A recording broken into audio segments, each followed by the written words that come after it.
குழந்தை இரவு முழுதும் அழுது கொண்டிருக்கின்றது. ஒரு அடியார் உருவத்திலே ஒருவர் வந்து திருநீற்றை எடுத்து அந்த குழந்தையின் மேல் தடவுகின்றார். அந்த குழந்தையின் அழுகையும் திடீரென்று நின்று விடுகின்றது. முருகன் அவர் கனவில் வந்து பயணி செல் என்று நான் உனக்கு உத்தரவு கொடுத்தேனா, ஏன் செல்கிறாய் என்று கேட்க அவர் வாழ்நாள் முழுவதும் ஒரு முறை கூட பயணிக்கு செல்லவில்லை. இறைவனின் திருவுளம் நீ எழுந்திரு என்று சொல்கின்றது. அவர் எழுந்திருக்கின்றார். அப்பொழுது அவருக்கு முருக தரிசனம் கிடைக்கின்றது.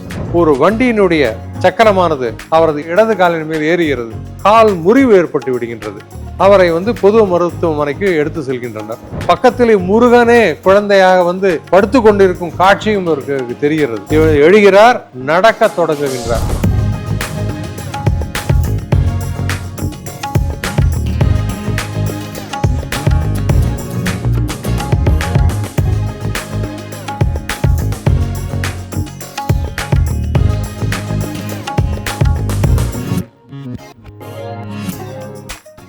கோத்தாரி டிஜிட்டல் நேயர்களுக்கு வணக்கம். சித்தர் தேசம் நிகழ்ச்சிக்கு உங்களை அன்புடன் வரவேற்கிறோம். இந்த நிகழ்ச்சியில் சித்தர்கள் செய்த அற்புதங்கள், அவங்களுடைய மகிமைகள் பற்றி நம்ம தொடர்ச்சியாக பார்த்துட்டு வந்துட்டு இருக்கோம். அந்த வகையில் இன்னைக்கு பல அதிசயங்கள் செய்த ஒரு சித்தரை பற்றி தான் பார்க்க போகிறோம். வெறும் திருநீரை வச்சே நிறைய பேருடைய வியாதிகளை குணம் செய்தவர், காப்பாற்றவே முடியாது அப்படின்ற சூழலில் இருந்த ஒருத்தர் அடுத்த நாள் எந்திரிச்சு நடந்த அதிசயம், அப்படியான பல அதிசயங்கள் நிகழ்த்திய ஒரு அற்புதமான சுவாமிகள்கிட்ட தான் நம்ம இருக்கோம். அவர் தான் பாம்பன் சுவாமிகள். சென்னையில் இருக்கக்கூடிய திருவான்மியூர் அந்த பகுதியில் தான் அவருடைய ஜீவசமாதி இருக்குது. இங்கே ஒவ்வொரு பௌர்ணமிக்கும் சிறப்பு பூஜைகள் நடக்குது. இங்கே பல்லாயிரக்கணக்கான மக்கள் வந்துகிட்டே இருக்காங்க. வர்றவங்க எல்லாருமே சொல்கிறது என்னென்னா, இங்கே வந்த பிறகு எங்களுடைய வாழ்க்கையில் பெரிய மாற்றம் ஏற்பட்டிருக்கு அப்படின்றத எல்லாருமே உணர்வுபூர்வமாக சொல்கிறாங்க. வெறும் வார்த்தைகளால் இல்லாமல் நெகிழ்ச்சியாகவே நம்ம பேசும்பொழுது நிறைய பேர் வந்து சுவாமிகளோட அருள் கிடைச்சா போதும் அப்படின்ற மாதிரி ரொம்ப உணர்வுபூர்வமாக நிறைய விஷயங்கள் சொல்கிறாங்க. இவரை பற்றி நமக்கு மேலும் தகவல்களை நம்மளுடைய ரமணன் அவர்கள் சொல்லுவாங்க. அனைவருக்கும் வணக்கம். இந்த பாம்பன் சுவாமிகள் வாழ்க்கையில் நடந்த அதிசயங்கள் ஏராளம். அவர் பிறந்தது ராமநாதபுரம் அருகிலே. அவர் எப்பொழுது பிறந்தார் என்பது குறிப்பிட்டு தெரியவில்லை. 13 வயதிலேயே பாடக்கூடிய ஆற்றல் அவருக்கு இருந்தது. அவருக்கு மிக பிடித்த நூல் அந்த காலகட்டத்திலே கந்த சஷ்டி கவசம். அதை பாராயணம் செய்து கொண்டிருப்பார். அதன் பிறகு தானும் அருணேந்திரநாதர் போல் பாட வேண்டும் என்ற எண்ணத்திலே அவர் பாட முற்பட்டார். இறைவனுடைய ஆசியும் இருந்தது. பாடத் தொடங்கினார். அதன் மூலம் நமக்கு கிடைத்தது சண்முக கவசம். அவர் பாடிய மொத்த பாடல்கள் 6666. இன்றும் அந்த பாடல்கள் எல்லாரும் பாடப்பட்டு வருகின்றன. அதனுடைய சிறப்பு என்னவென்றால், மனிதர்களுடைய வாழ்க்கையிலே அவர்களுக்கு எந்தெந்த கஷ்டம் வருகிறதோ அந்த காலகட்டங்களிலே இந்த பாடல்கள் மூலம், இறைவனை வணங்குவதன் மூலம் அவர்களுடைய பிரச்சனைகள் தீர்க்கப்பட்டு வருகின்றன. அதற்கு அவருடைய சமாதி இருக்கும் கோயிலில் கூடும் கூட்டமே ஒரு சாட்சி. பாம்பன் சுவாமிகள் ஏன் இவ்வளவு சிறப்பு மிகுந்தவரா, இவ்வளவு நம்பகத்தன்மை இருக்கக்கூடிய சித்தராக பார்க்கப்படுறாங்க அப்படின்னா, இவரை வந்து கண்ணால் பார்த்த சாட்சிகள் அப்படிங்கிறது நிறைய இருக்குது. அவர் செய்த அற்புதங்களை உணர்ந்தது போக, அவர் ஜீவசமாதி அடையும் அந்த நாள் வரைக்கும் கூடவே இருந்து பார்த்த அடியார்கள் நிறைய பேர் இருக்காங்க. இவர் வந்து ரொம்ப குறிப்பாக இவருக்கு தமிழ் மீது ஒரு பயங்கரமான ஒரு பற்று இருந்திருக்கு, அதீத ஆர்வம் இருந்திருக்கு. நிறைய பாடல்களில் எந்த கலப்பு மொழியும் இல்லாமல் முழுக்க முழுக்க தமிழிலேயே நிறைய பாடல்கள் வடிச்சிருக்காங்க. அதுதான் இதனுடைய சிறப்பாகவும் இருக்குது. அவர் சண்முக கவசம் பாடி இருப்பதை பார்த்து சேது மாதவையர் என்பவர் அந்த பாடல்களை கேட்கின்றார். அதை படித்த பார்த்த பிறகு அவருக்கு தோன்றுகிறது, இவர் பிற்காலத்தில் ஒரு பெரிய ஞானியாக வருவார் என்று. ஸோ அதன் காரணமாக அவர் என்ன செய்கின்றார்னா, அவரை அழைத்து ஷடாட்சர மந்திர தீட்சை அவருக்கு கொடுக்கின்றார். அவருக்கு பக்தி இன்னும் அதிகமாகின்றது. திருமணம் செய்ய வேண்டும் என்ற எண்ணம் அவருடைய பெற்றோர்களுக்கு வருகின்றது. ஆனால் அவருக்கு திருமணம் செய்வதில் அவ்வளவு தூரம் நாட்டம் இல்லை. காரணம் என்னவென்றால், மீண்டும் கர்ம வினையை சேர்த்துக் கொள்வோம். இந்த திருமணம் பந்தம் என்ற ஒரு பந்தம் எதற்கு? எந்த பந்தம் இல்லாமல் ஒரு சன்னியாசியாக செல்ல வேண்டும் என்ற எண்ணமே அவருடைய மனதில் மேலோங்கி இருந்தது. இருந்தும் அவர்கள் பெற்றோர்களுக்கு இவருக்கு திருமணம் செய்ய வேண்டும் என்ற காரணத்தினாலே சேது மாதவையரை அணுகிறார்கள். நீங்கள் தான் அவருக்கு மந்திர தீட்சை கொடுத்த குரு, தயவு செய்து அவரிடம் சொல்லுங்கள் திருமணம் செய்து கொள்ள வேண்டும் என்று. அதன் பிறகு அவர் திருமணத்துக்கு இசைகின்றார். காளி முத்தம்மாள் என்ற பெண்மணியை ராமநாதபுரத்திலே அவர் திருமணம் செய்து கொள்கின்றார். அதன் மூலம் அவர்களுக்கு 3 குழந்தைகள் பிறக்கின்றன. ஒரு முறை அவருடைய பெண் குழந்தை சிவஞானாம்பாளுக்கு என்ன நோய் வந்தது என்று தெரியவில்லை. குழந்தை இரவு முழுதும் அழுது கொண்டிருக்கின்றது. அந்த கட்டத்திலே அவருடைய மனைவியானவள், தயவு செய்து மருந்து கொடுங்கள் இந்த குழந்தைக்கு என்று சொல்கின்றார்.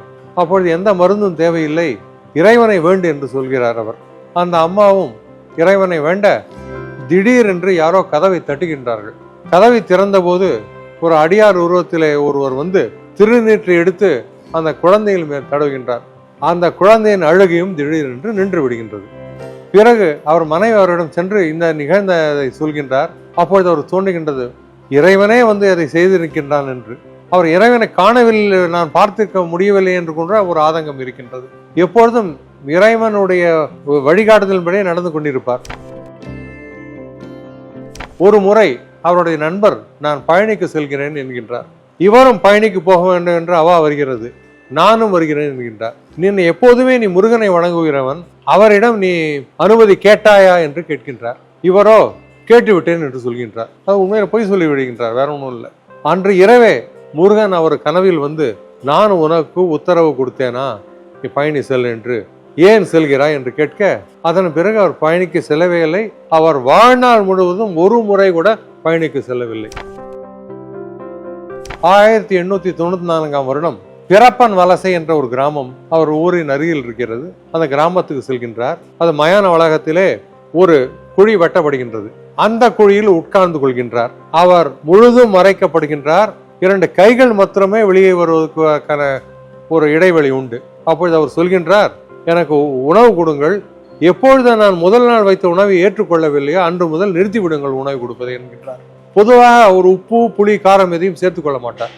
அது இல்லாமல் தான் உணவு உண்பார். இதற்கு காரணம் என்னவென்றால், புற விஷயங்களிலே ஒரு நாட்டம் இருக்கக்கூடாது.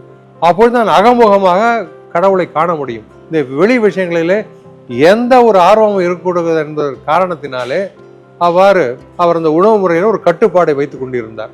முதல் நாள் உணவு வந்தது, அடுத்த நாளும் வந்தது. 3ஆம் நாள் அவர் உணவை எடுத்துக்கொள்ளவில்லை. அதன் பிறகு அவருக்கு உணவு கொடுப்பதை நிறுத்தி விடுகின்றார்கள். 35வது நாள் அவர் வெளியே வருகின்றார். இறைவனின் திருவுளம் நீ எழுந்திரு என்று சொல்கின்றது. அவர் எழுந்திருக்கின்றார். அப்பொழுது அவருக்கு முருக தரிசனம் கிடைக்கின்றது. அதற்காக தான் அவர் காத்து கொண்டிருந்தார். அதன் பிறகு 1895ஆம் ஆண்டு நீ சென்னைக்கு செல் என்று இறைவன் கூறுகின்றார். இறைவன் கூறிவிட்டார், கிளம்புவதுதான் உசிதம் என்று கிளம்பி விடுகின்றார். அவர் தன்னை யார் வரவேற்பார், எங்கு தங்க போகிறோம் என்று எதுவுமே தெரியாது. அவர் சென்னைக்கு பயணமாகின்றார். மதுரையிலிருந்து இந்த ரயில் ஏறி பயணம் செய்கின்றார். சென்னையிலே பங்காராமா என்ற ஒரு அம்மா ஜார்ஜ் டவுன் பக்கத்திலே வைத்தியநாத முதலி தெருவிலே இருக்கின்றார். அவருக்கு ஒரு கனவு வருகிறது. ஒரு முருகனடியார் வருவார், வெள்ளை வேஷ்டி மேலே வெள்ளை துண்டு போட்டுக்கொண்டு வருவார். அவரை கூட்டிக் கொண்டு உங்கள் உள்ளத்திற்கு கூட்டி வாருங்கள் என்கின்றார். இந்த காலத்தில் போல செல்போன்லாம் கிடையாது. அவருடைய உருவம் எவ்வாறு இருக்கும் என்றும் தெரியாது.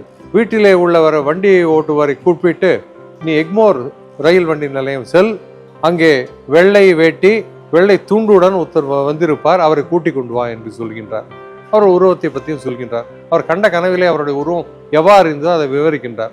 அதே போல அந்த மனிதரும் ரயில் நிலையத்தில் இவரை பார்த்தோன்னே அணுகி, நீங்கள் வருகிறீர்களா அப்படின்னு கேட்கின்றார். எங்கே என்று செல்ல, எனக்கு பங்காரம்மான் இருக்காங்க, அவங்க கூப்பிட்டுருக்காங்க. சரி என்று ஒத்துக்கொள்கின்றார். அவரும் வண்டிகளை பயணிக்கின்றார்.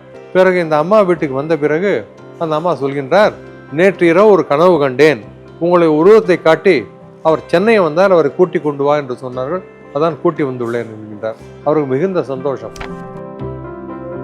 1923ஆம் ஆண்டு டிசம்பர் மாதத்திலே தம்புச்செட்டி தெரு, அதுவும் ஜார்ஜ் டவுன் அந்த பகுதியில் தான் இருக்கிறது, வட சென்னை, நடந்து கொண்டிருக்கும் பொழுது ஒரு வண்டியினுடைய சக்கரமானது அவரது இடது காலின் மேல் ஏறுகிறது. அதன் மூலம் ஒரு கால் முறிவு ஏற்பட்டு விடுகின்றது. அவரை பொது மருத்துவமனைக்கு எடுத்து செல்கின்றனர். அந்த பிரிட்டிஷ்கார டாக்டர்கள்லாம் பார்த்துவிட்டு, இவருக்கு சரி செய்ய வேண்டுமா இல்லை இந்த கால் பகுதியை எடுத்து விட வேண்டுமா என்ற ஆராய்ச்சியில் இருக்கின்றார்கள்.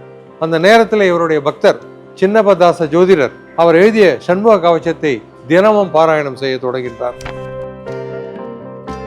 அவருக்கு நல்ல காட்சிகள் கிடைக்கின்றன. 10ஆம் நாள் போது 3 வேல்கள் இவர் கால் மீது இருப்பது போல அவருக்கு காட்சி கிடைக்கின்றது. அதையே பாமன் சுவாமிகளிடம் சொல்கின்றார். இவருக்கும் அருமையான காட்சிகள் கிடைக்கின்றன. 2 மைல்கள் நடனமாடுவது போல இவருக்கு காட்சி தெரிகின்றது. பக்கத்திலே முருகனே குழந்தையாக படுத்து கொண்டிருக்கும் காட்சியும் இவருக்கு தெரிகிறது. அடுத்த நிமிஷம் ஒரு அதிசயம் நடக்கின்றது. இவர் எழுகிறார், நடக்க தொடங்குகின்றார். அதை அங்கு இந்த பிரிட்டிஷ்கார அம்மையார், அந்த பகுதியில் இருக்கக்கூடியவர், மருத்துவராக கூட இருக்கலாம், அதை பார்த்து அதிசயம் இருக்கின்றார். எவ்வாறு இந்த அதிசயம் நடக்கின்றது? அதை ஆங்கிலத்தில் சொல்றீங்கள், மெடிக்கல் மிரக்கல். மருத்துவத்தில் ஒரு அதிசயம் என்று சொல்கின்றார். இந்த அவருடைய காலை சரி செய்த பிறகு இந்த பூத உடலை விட்டு மறைகின்றார். அவருக்கு அந்த கால் இந்த நோயான நிவர்த்தியான நாள் இதை மயூர சேவன விழா என்று எல்லா வருடமும் மார்கழி மாதம் இங்கே கொண்டாடப்படுகின்றது. பல பக்தர்கள் இங்கு வந்து சேர்ந்து அவருடைய அருளை பெறுகின்றனர். அவர் வாழ்க்கையில் நடந்த அதிசயமே வேலும் மயிலும் துணை என்ற சொல்லுக்கு சாட்சியாக அமைந்துள்ளது. அனைவருக்கும் நன்றி, வணக்கம்.